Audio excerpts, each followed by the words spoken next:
A continuación, Quito TV.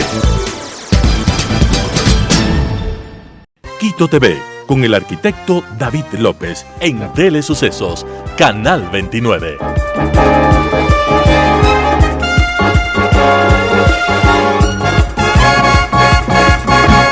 ¿Qué tal, amigos? ¿Cómo están? Bienvenidos a Quito TV, el espacio de la ciudad, aquí a través de Telesucesos, Canal 29, señal abierta, 29.1 en televisión digital, 73 en Extreme TV Cable, 43 en Claro TV, Canal 6 en Cable Unión Alfa TV, Canal 44 en Machachi, en el Cantón Mejía, y además nos pueden ver desde cualquier parte del mundo en www.telesucesos.net o también en YouTube como Telesucesos HD.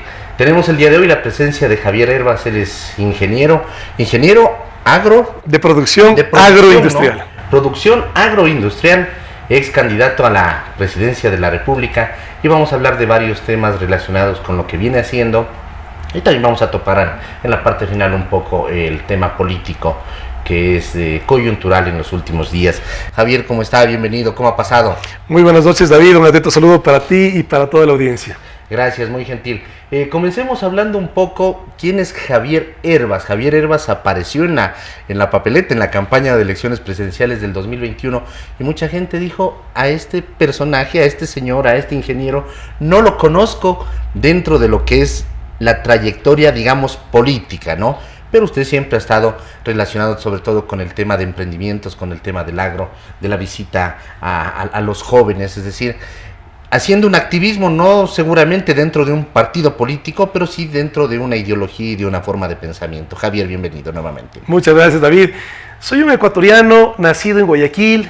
Hoy en día vivo aquí en Quito, y alguien que ha recibido mucho de este maravilloso país, como lo hemos recibido todos los ecuatorianos, y que tuvo en un momento dado la oportunidad de participar en política, porque mira, un primer mensaje que quisiera dejar es que todos somos políticos. Así es. Lamentablemente se ha construido por los últimos años una percepción, una idea de que la política divide, cuando de hecho la política cívica, que es la que necesita nuestro país, es la que une en los anhelos y une también, por supuesto, en los diagnósticos, en los problemas. Y bueno, en ese camino recorrido, así como tú lo mencionaste, yo no vengo de familia de empresarios, tampoco vengo de familia de políticos. Toda la actividad económica hoy en día puede dar trabajo directo a prácticamente ya 500 personas, wow. Más del 70% son mujeres. De hecho, en la empresa somos 4 directores, yo soy el único hombre. Te menciono esto porque tenemos muchos retos como sociedad, y uno importante es visibilizar el rol de la mujer ecuatoriana, que es el 50 más 1% de la población en la toma de decisiones, ¿no es cierto? Nuestro país hoy en día necesita un rumbo. Hoy en día corremos en círculos, tal vez nos estamos cansando sin llegar a ningún lugar. Y ese es el rol de la política. La política marca el destino. Lo que está en juego en la política es nuestra forma de vida, tanto individual como colectiva. Y claro, pues si hablamos de los problemas que vivimos hoy en día como país, somos un país con mucha inequidad, pero ahí viene la política para dar rumbo a la educación, a la salud, a la reactivación económica y algo fundamental hoy en día como es la seguridad. Así es, totalmente de acuerdo. Nosotros decimos, a mí no me gusta la política, por lo general así se lo dice, la gente dice, yo no soy político, soy apolítico, pero a veces al estar haciendo ese tipo de comentarios ya estamos haciendo política. Claro, tal vez no lo hacemos como una manera de proselitismo, ¿no? Yo lo hago con mis hijos en mi casa, igual que todos los padres de familia, que queremos formar a nuestros hijos en valores, pero la política va mucho más de una política partidista. De hecho, lo que te decía, necesitamos mucho más política cívica. Así es, correcto. ¿Cómo llegó el llamado para participar como candidato presidencial?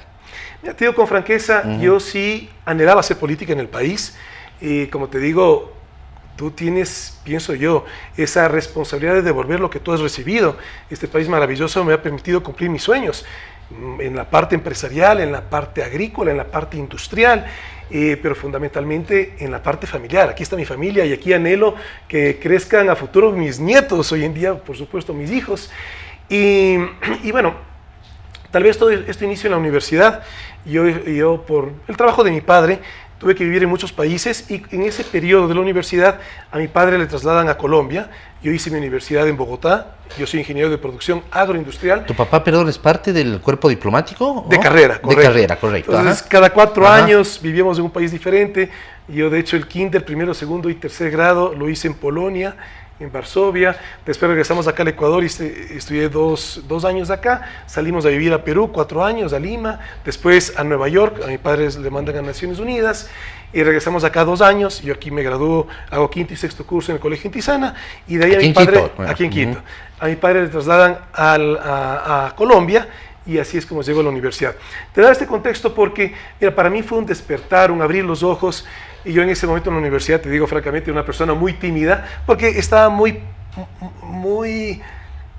en la visión, queriendo hacer empresa privada. Entonces pasaba mucho metido en la biblioteca, leyendo revistas de actualidad, viendo en qué negocio emprendería. Yo vengo trabajando desde mis 13 años, en esa época de la universidad, yo llevaba chopas de cuero, de quizapincha para vender a mis compañeros, siempre buscando hacer algo, ¿no? Pero ya en ese rol, que te puedo decir, ya en la universidad, en la preparación universitaria, quería ver qué actividad se emprende, y por eso, de alguna manera, era una persona muy tímida. Cuando se abren las inscripciones para la presidencia de las facultades de ingeniería de mi universidad, yo me inscribo más con el objetivo de vencer esa timidez. Finalmente, siendo extranjero, llego a ser electo presidente de las facultades de ingeniería, y para mí eso fue un despertar, porque es la diferencia de ser un espectador, en el cual tú puedes opinar, puedes criticar, pero al final del día no puedes gestionar, hacer un actor. El actor no solamente que gestiona, sino que planifica la gestión, la ejecuta y deja un legado. Entonces, en función de eso, quería hacer política, y bueno, en mi modelo mental yo pensaba, bueno, a la vejez, porque hay tantos paradigmas que tenemos que romper en la política de nuestro país. Yo tenía los míos propios. Yo pensaba que para hacer política tienes que tener mucho dinero, por eso yo te decía, lo haría a la vejez, cuando ya tenga un patrimonio que no comprometa a la educación de mis hijos y que tranquilamente lo podía destinar a la política, ser muy conocido o tener un partido político muy famoso que me auspicie. Bueno, en la campaña que nosotros hicimos, esos 3 paradigmas los pudimos romper. El partido que me auspició la candidatura a la presidencia, un partido que estaba extremadamente debilitado, a punto de desaparecer. Que sigue debilitado incluso, yo diría, ¿no? Y lamentablemente repiten ese patrón de conductas que les llevó a estar debilitado. Luego, un candidato desconocido, porque más allá de estar en el sector privado, que me conozcan mis colaboradores, clientes, proveedores y evidentemente la familia, 18 millones más o menos de almas que somos los ecuatorianos no me conocían. Y la otra dificultad, en términos económicos, hicimos una campaña presidencial extremadamente austera, pero y con esas limitantes y con esos paradigmas rotos, logramos mostrar al Ecuador que sí se puede hacer una política diferente. Porque ese es uno de los objetivos con los cuales yo me meto en la política. Cuando me propone ser candidato a la presidencia de la República, el objetivo fundamental es mostrar al país que podemos hacer una política diferente, una política que conecte con la identidad de los ecuatorianos, porque muchas veces escuchamos que los ecuatorianos somos ingobernables, que somos corruptos, y eso no es real, al menos en la sociedad. Estoy convencido y lo ratifico cada vez que recorro el país. Yo, después de las elecciones, me afilié a un partido político al que me auspició. Después de 1 año y medio, me desafilio con la misma coherencia que me afilié, porque mira, algo que yo aprendí es que tú puedes liderar una visión colectiva. Lo que no puedes liderar son intereses personales. Y luego de desafiliarme, yo he seguido recorriendo el país. Yo nunca dejé de hacer política. Y en ese recorrido por el país te puedo validar, y estoy convencido, que las ecuatorianas, los ecuatorianos, buenos, sanos y trabajadores, sin ninguna duda, somos la mayoría. Hablemos precisamente de eso. Primero, Javier tiene un programa dentro de aquí de lo que es Telesucesos, se llama Emprender con Javier, ¿así es? Emprender con Javier, porque mira, en esta grave crisis económica que estamos viviendo, también los ecuatorianos tenemos que reconectarnos con realidades. Somos gente emprendedora. De hecho, la mujer ecuatoriana, y es estadística de Naciones Unidas, el país que tiene la mujer que per cápita más emprende en el mundo, número 1, el Ecuador. Ah, qué bien, buen dato. Hablemos un poco de eso. Tengo entendido, y ya lo has topado un poquito, vienes recorriendo lo que es el país y vienes conociendo cómo se da el desarrollo de esta gente emprendedora, del trabajador y trabajadora ecuatoriana, trabajando con los jóvenes, con el agro. Cuéntanos un poquito cómo es esta experiencia, qué es lo que se viene dando en estas reuniones que tú vienes teniendo con la gente del agro, con los jóvenes básicamente también. Claro, mira, y lo que te das cuenta es que tenemos mujeres y hombres muy preparados, muy capaces en el Ecuador. La agricultura, lamentablemente, es un sector de mucho potencial, pero que sigue en abandono. Yo cuando fui candidato recuerdo que todos hablaban de agricultura, pero luego ves que se lo habla en época de campaña, pero no hay política pública, no hay política de Estado, necesitamos políticas a largo plazo, es una política de Estado. En agricultura, la agricultura está en abandono, te lo está diciendo un agricultor. Yo soy un agricultor, soy también un agroexportador industrial, pero soy agricultor. Y te puedo decir qué es lo que hace al Ecuador diferente, lo que los economistas llaman las ventajas comparativas. Las ventajas competitivas es como tú puedes lograr que tu negocio sea más eficiente. Las comparativas es lo que te hace a ti diferente, tu país. Ecuador es el único país en el mundo. Ni siquiera nuestros vecinos, Colombia en el norte y Perú en el sur, tienen lo que te voy a decir. Eres el único país en el mundo que puede sembrar todas las semanas del año, en este caso lo que yo hago, brócoli, y por lo tanto cosechar todas las semanas del año. Y te digo brócoli simplemente por ejemplificar algo que conozco, pero que con el tiempo he ido conociendo muchos más cultivos. Prácticamente toda la agricultura ecuatoriana tiene la ventaja de sembrar todas las semanas del año y muy contadas excepciones que puedas cosechar todas las semanas del año. Por ejemplo, en la costa, el mango estacional, pero de ahí los demás productos agrícolas del país puedes cosechar todas las semanas del año. ¿Qué nos hace falta? Nos hace falta políticas públicas, canales de riego, políticas públicas, acceso al crédito, políticas públicas, colegios agropecuarios, los hemos perdido. Los colegios agropecuarios, claro, hoy en día son unidades educativas, perdieron su concepto de ser. Nos hace falta un SECAP que nos forme que nos dé educación tecnológica. Pero mira, aquí solamente por ejemplificar unos puntos, pero la realidad, las ecuatorianas y los ecuatorianos sabemos lo que hay que hacer. Es que no necesitamos que venga alguien a decirnos, sabemos. Lo que hace falta es llegar a ser poder, para que ejerciendo ese poder puedas tocar positivamente desde la política la vida ciudadana. Interesante lo que comentas, Javier, y realmente es así. Existe un sector agrícola ecuatoriano que es precario, que la gente conoce cómo producir sus productos, sabe en qué épocas del año, todo lo que tú lo dices, pero no existen esas políticas que además acompañen, ¿no? La gente a veces no sabe cómo mercadear, por ejemplo, sus productos, digamos ya a gran escala, ¿no? Porque existen esas cadenas tradicionales de sacar, luego viene el intermediario, va al mercado mayorista, por ejemplo, luego se reparte, pero no existe una política que haga explotar ya esto y que pueda llegar al resto de mercados mundiales. Tú lo has hecho desde tu empresa, digamos, con un poco más de conocimiento, has tenido de pronto una ventaja de recorrer varios países y de pronto, incluso de manera autodidacta, ir conociendo el tema, pero faltan esas políticas. Tenemos aprendizajes, David, que a veces no lo estamos llevando a la práctica. Un aprendizaje fundamental fue la pandemia. Mira que, ¿cuál es un problema de fondo que tienen los agricultores, los campesinos ecuatorianos? Que siendo un país productivo, en muchas ocasiones, cuando salen con la cosecha, encuentran precios de venta por debajo del costo. Y eso es en muchísimas ocasiones. Es decir, no es que no haya demanda de los alimentos, porque la gran mayoría de productos agrícolas es para uso alimenticio. Por supuesto. Hay una crisis alimenticia en el mundo que solamente está aumentando. Pero durante la pandemia, ¿qué aprendimos? Que el agricultor salió a vender a las autopistas y lograba un precio mejor y el consumidor se beneficiaba. Entonces ahí puedes ver, y gracias a los agricultores ecuatorianos, es que no faltó comida en todos los hogares del país en la época de pandemia. Esos aprendizajes que los debemos ya a una política pública, que podamos tener. Tenemos 221 cantones en el país. Dime uno solo que tenga un mercado de productores. No tenemos. Entonces, claro, ¿qué es lo que sucede? La intermediación mata al agricultor. Al agricultor tenemos que sacarle de esa economía de subsistencia a una economía de empresa, una economía de inversión, que lo puedes hacer, pero claro, con una visión de país. No tenemos política de semillas. El agricultor tiene que ver con qué semilla siembra o muchas veces sigue reciclando la misma semilla, bajando productividad. Entonces, el país necesita visibilizar esto. Tenemos muchas incoherencias en la política, hablando de agricultura.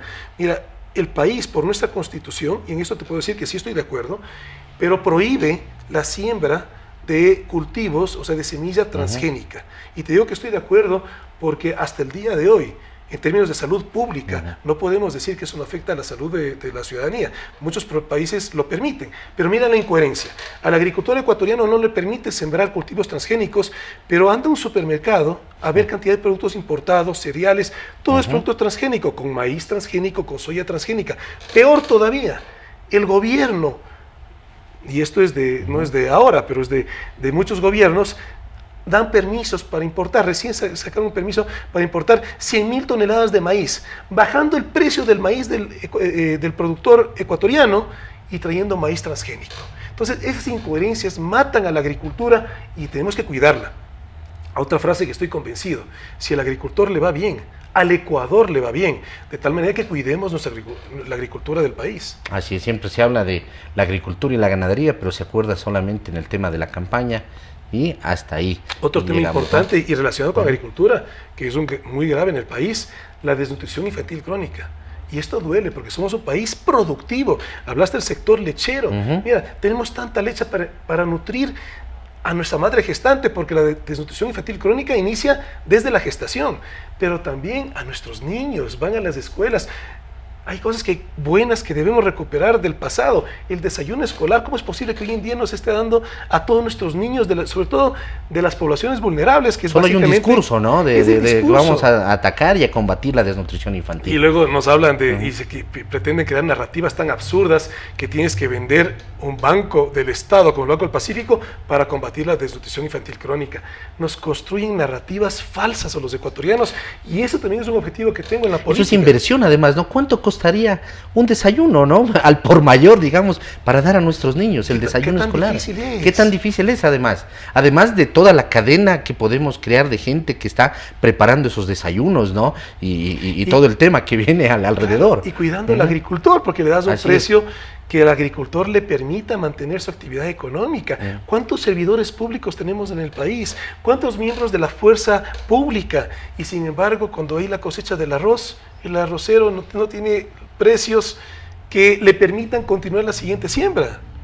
¿Cómo llega este tema tan duro que estamos además soportando el país, el tema de la delincuencia y la inseguridad, al sector rural? Poca información tenemos desde ese sector. ¿Tú cómo lo ves? La gente está preocupada, tienen ellos problemas, por ejemplo, los hacendados, o no digamos hacendados, la gente que tiene su determinada parcela, también son vistos y son amenazados, digamos, por los extorsionadores. Por supuesto, y hoy en día la inseguridad es un problema nacional, porque inclusive Galápagos, que está, digamos, alejada del continente, inclusive Galápagos está viviendo inseguridad, pero sin duda hay provincias que ya se volvió extremo.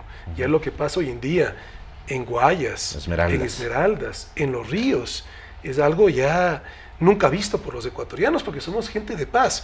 Pero la pregunta es, ¿por qué no se hace nada? Porque digamos las cosas como son. ¿Qué se está haciendo? Tenemos la Reserva Monetaria Internacional bordeando los 10.000 millones de dólares y la policía 8 años que no les has dado armas. O sea, ya pasó la vida útil de esas Glock que tienen los policías. Tenemos 50.000 policías. ¿Cuánto puede costar? 35 millones y le das armas a toda la policía. ¿Por qué no se hace? ¿Por qué la policía tiene que estar pidiendo combustible que les den la gente de la comunidad o los GATS? ¿Por qué no pueden tener combustible? Les entregan motos nuevas sin planes de mantenimiento. Después de 2 o 3 meses están paradas las motos. ¿Por qué pasa esto? Porque definitivamente no tiene que ser así. La pregunta es ¿por qué hoy en día nos están llevando al caos? Falta un brazo ejecutor, eso falta, ejecutibilidad.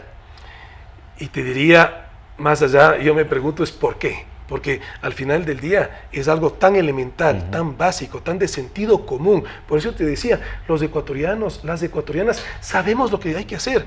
La pregunta es, hoy en día, ¿por qué no se hace? Porque se decidió, eso es una decisión, se ha decidido no hacerlo. Así es. Se nos va acabando el tiempo, topemos un poquito el tema político coyuntural del momento. El día de ayer, martes, se decidió que va a juicio el presidente de la República, al juicio político.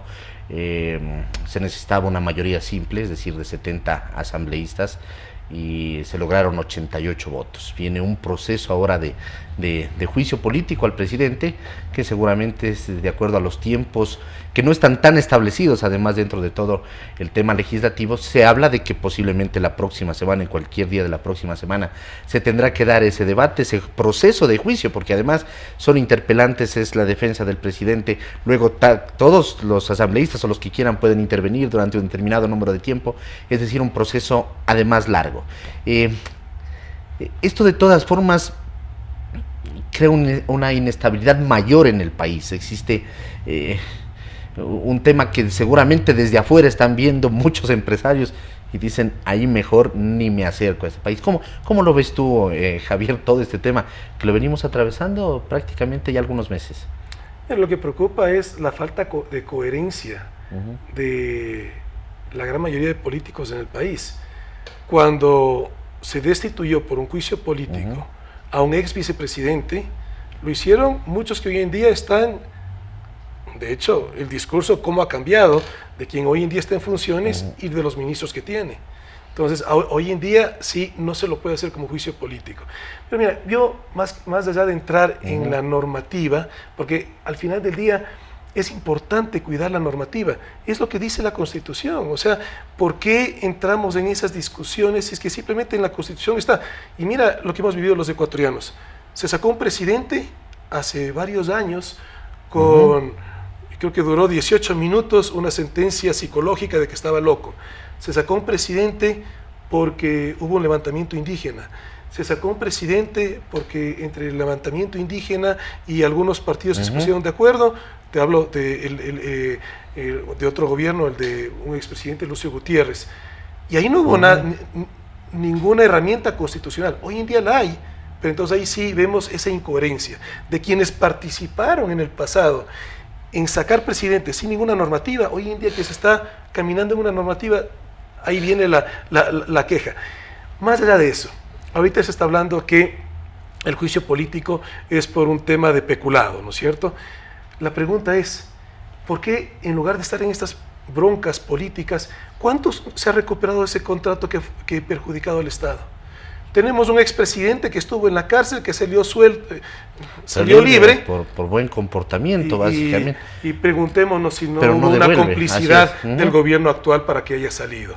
Porque veamos los hechos. Yo no me meto en la justicia para emitir juicios de valor ni juzgar a nadie. La fuga de Barea de Los Ángeles Duarte, ¿no? De una embajada. Todo eso es casual, todo eso es ineptitud, o más bien es un patrón de conducta. Pero mira, más de fondo, ¿quién comienza con el discurso de la muerte cruzada? Yo lo he dicho desde el inicio, la muerte cruzada es algo que nos quita más de la poca institucionalidad que tenemos, aunque es una herramienta constitucional, es una vía de deterioro, es paralizar al país, es congelarlo. Pero no fue el mismo gobierno a las pocas semanas de ser electo que nos trae este cuento que parece del Pedrito y el lobo, ya viene el lobo, ya viene el lobo, hasta el día de hoy siguen con eso. No nos pueden llevar con chantaje a los ecuatorianos. El país lo que necesita es rumbo, tampoco con conflictos. Al poco tiempo también un conflicto con la Corte Constitucional por una crisis en las cárceles, después conflicto con la Corte Nacional, politizando y sacando a un presidente de la Corte Nacional, después conflicto con el Consejo de Participación Ciudadana y Control Social, donde es evidente, salieron los audios de cómo el Ejecutivo intervenía en eso. Conflicto con la Fiscalía General de la Nación. Ese es el gobierno que necesitamos los ecuatorianos, que se pase de conflicto en conflicto y luego sí nos esté llamando a nuevamente conversar. Y el país ha visto cómo tantas mentiras de este gobierno, de quien nos gobierna hoy en día, se han ido derrumbando, pero siguen en esa misma línea. Entonces, yo que sí aspiro como ecuatoriano, y esto no te lo digo como un actor político, ni mucho menos como ecuatoriano, por dignidad, el presidente debería renunciar, pero eso lamentablemente no está en nuestra decisión. Debería renunciar. Pero por supuesto, mira lo mal que lo ha hecho. Es que aquí no estamos hablando de un error, aquí hablamos de un patrón de conducta, y un patrón de conducta que qué casualidad. Yo te decía algo que he aprendido en la política del país, es que nada es casualidad, pero qué casualidad que cada cosa que pasa levanta, revive y enaltece a un gobierno del pasado que la gran mayoría de ecuatorianos quisiéramos que no regrese, el gobierno de los 10 más 4, y que hoy en día te podría decir que es más 2 años. Renuncia, sube el vicepresidente. ¿Se arregla el país? Los problemas que tenemos hoy en día son muy graves, son estructurales, por lo tanto las soluciones son varias, son integrales. Evidentemente esa no es la solución, lo que necesitamos es darle rumbo al país. Necesitamos un gobierno que venga y genere, por supuesto, política pública, y una política pública a largo plazo, que no sea partidista. El país no necesita un proyecto político, el país lo que necesita es un proyecto de nación. Y lo que necesitamos es, evidentemente, en el diálogo, en la concertación, ir dando rumbo a cada uno de los elementos fundamentales. Hablamos de la inseguridad. Hoy en día la inseguridad es tan elemental y tan relevante que nos está afectando a todos los ecuatorianos que solamente se habla de eso. que es algo extremadamente urgente. Pero ¿qué hay de los otros temas urgentes? ¿Qué hay de educación? ¿Qué hay de salud? ¿Qué hay de reactivación económica? Mira, yo estoy convencido que la mejor política de seguridad va a ser una buena política económica y viceversa. Una buena política económica va a ser una buena política de seguridad. No se trata solamente, hay que hacer muchas cosas, pero preguntas que yo me hago, tanto que se habla de que hay corrupción de los jueces, está directamente ligado a la presidencia de la República, la UAFE. La UAFE conoce todo de nosotros. Todos los movimientos, y puedes tú demostrar cualquier capital mal habido o patrimonio mal habido de cualquier juez. Esta crisis gravísima de inseguridad está conectada directamente con las cárceles.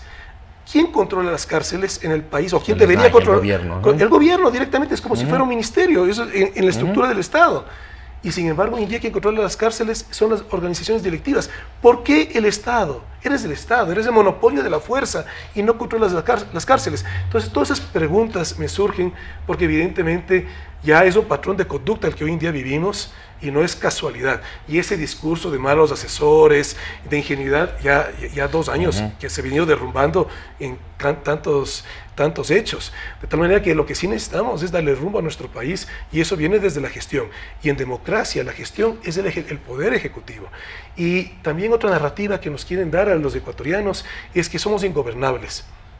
En la constitución actual, que es una constitución hiperpresidencialista, garantista, te dan cantidad de derechos pero sin deberes. Pero en esta constitución el presidente es proponente de ley, es colegislador, es proponente de ley y es vetador de ley. O sea, tienes muchos poderes. ¿Por qué hoy en día no se ejercen a favor de los ciudadanos ecuatorianos y seguimos en este deterioro? Javier, muy gentil, se nos ha acabado el tiempo. Para finalizar, ¿va a estar en la próxima papeleta presidencial? No digo del 2025, porque pudiera ser 2024 de pronto, si es que hay muerte cruzada. David, yo asumí un compromiso desde el primer momento que me volví una persona pública. He seguido trabajando, sigo recorriendo el país, sigo convencido que tenemos un país maravilloso y bendecido que no merece seguir empobrecido. Y eso viene desde la gestión. Yo siempre estaré en el momento que se necesite para aportarle al país. Muy bien, muy gentil, muchas gracias, Javier. Muchas gracias. A la orden. Amigos, ha sido Javier Hervas, ex candidato presidencial, un emprendedor, un empresario, un ingeniero en producción y agropecuario. En producción agroindustrial. Producción agroindustrial. Bien, muy bien. Ha estado el día de hoy aquí con nosotros en Quito TV. Que pasen bien, felicidades. Las opiniones vertidas en este espacio por la producción y dirección del programa son de exclusiva responsabilidad de sus autores y de quienes intervienen en ellos.